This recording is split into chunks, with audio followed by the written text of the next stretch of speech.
Bismillahirrahmanirrahim. Start in the name of Allah, entirely merciful, especially merciful. Assalamu alaikum, my dear viewers, friends. I'm Johar Imam of the English language channel.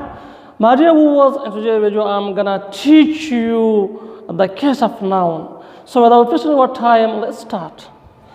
My dear viewers, pada nane video ke bamunga case of noun wayu. Ladena urande pa video gane ke munga د ناون قسمونه وویل او د ناون چې څومره قسمونه وو په هغې ټولو باندې مونږه ځان له یوازې ویډیو جوړه کړې ده نو که هغه ویډیوګانې مو نه وي کتلې نو ویې ګورې ډېره فایده به درته ترې میلاو شي نو د ناون د قسمونو نه پس راځو اوس کیس اف ناون سو د کیس اف ناون په استعمالېدو باندې د پوهېدلو دپاره راځي چې ډیفینیشنز او مثالونه وګورو نو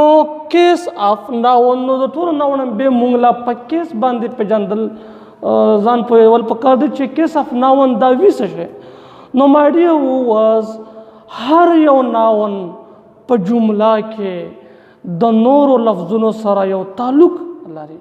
او دې تعلق لا ویل شي کیس اف ناون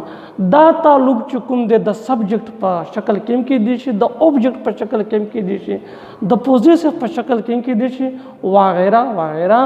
نو کیس اف ناون وایي چې every noun has relationship with other words and sentence that's called case of noun اوس my dear was په کیس باندې د پوهېدلو نه په زموږ سره اوس د کیس قسمونه دي او د ټولو نه وړاندې کیس چې کوم زموږ سره راځي هغه دی سبجیکټیو کیس مای ډیر ویورز سبجیکټیو کیس لا نومینیټیو کیس هم ویلی شي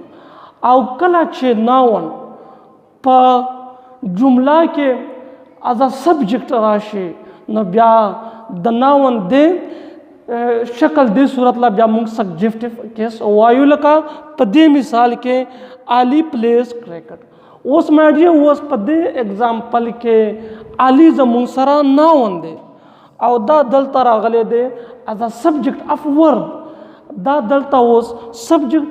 اف ورب دی نو دلته دا په کوم کیس کې دی دلته دا اوس په سبجیکټیو کیس کې دی یا مونږه په بل مثال کې زاهد goes to school اوس مای ډیر اوس که دې مثال له تاسو وګورئ نو په دې کې زاهد چې کوم دی دا د سبجیکټ په کیس کې راغلی دی نو دلته کې چې کوم د زاهد ناون شو دله مونږ سبجیکټیو کیس وایو سیکنډ یوزیج یا سیکنډ کیس چې زموږ سره دی مای ډیر اوس دې ته وایو مونږ اوبجیکټیو کیس او په دې کیس کې ناون چې کوم دی دا د ورب اوبجیکټ وي لکه او objective case la my dear was accusative case هم ویلی شي accusative یا objective case دا کوم یو case وي when a noun is used as an object of a verb in a sentence is called object or accusative case کله چې یو نامه په جمله کې د verb object کې استعمال شي نو بیا موږ دیتا اکوزیټیو یا اوبجیکټیو کې څوم ویلی شو لکه په دې مثال کې چې هی ایټس ان ایپل اوس مای ډیر اوس دا ایپل چې کوم دی دا زموږ سره ناون دی او دا دلته کې راغلی دی د اوبجیکټ په کیس کې نو دیتا اوس ویلی شي اوبجیکټیو کیس یا اکوزیټیو کیس یا فار ایگزامپل وی کین سے دیٹ هی رائټس ا لیټر اوس مای ډیر اوس په دې ایگزامپل کې لیټر دا زموږ سره اوس په اوبجیکټ ناون دی او په objective case کې راغلی دی ځکه چې دا receiver of an action دی from the subject نو my dear was کله چې noun د verb object شي نو بیا دی ته مونږه objective case یا accusative case وایو زو دریم کیس my dear was په دریم کیس کې زموږ سره راځي possessive case په possessive case کې noun دا position relationship and ownership شو کوي لکه په دې مثال کې this is Ali's brother دا د علي رور دی Yeah, my dear, who was, we can say that he is Usman's father. هغه د عثمان پلار دی. نو my dear, who was دلته چې دا کوم ناون راغلی دی دا پوزیشن انرشپ اینڈ ریلیشنشپ شو کوي. دا په کومه طریقه باندې شو کوي د دې دپاره my dear students د ناون سره به مونږه اضافه کوو د اپسټرافي کامې او د هغې نه پس به بیا مونږ ایس لګو. نو په دې طریقه باندې د ناون سنګولر پوزیسیو فارم جوړیږي. لکه فور ایگزامپل وی کین سے دیٹ this is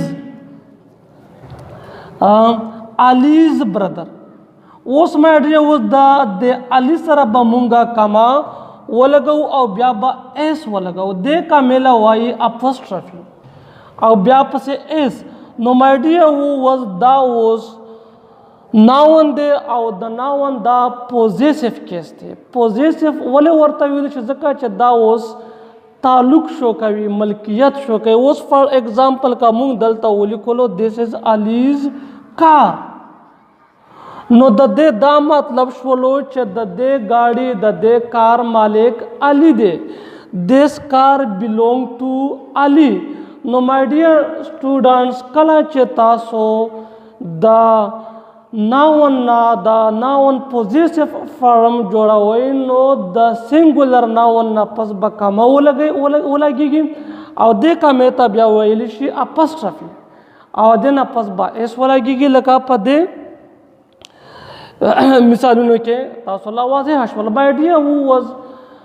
په دې ویډیو کې هم دا درې کیسز انشاءالله په بله ویډیو کې به چې کوم هغه پاتې کیسز دی هغه به ډسکس کوو. نو زه امید لرم چې د ناون دا کوم درې کیسونه مونږ ایکسپلین کړ په دې باندې به تاسو پوه شوي وئ. که بیا هم څه کوشچن په کامنټ بکس کې ولیکئ او زما چینل در سره سبسکرایب کړئ. تھینکس.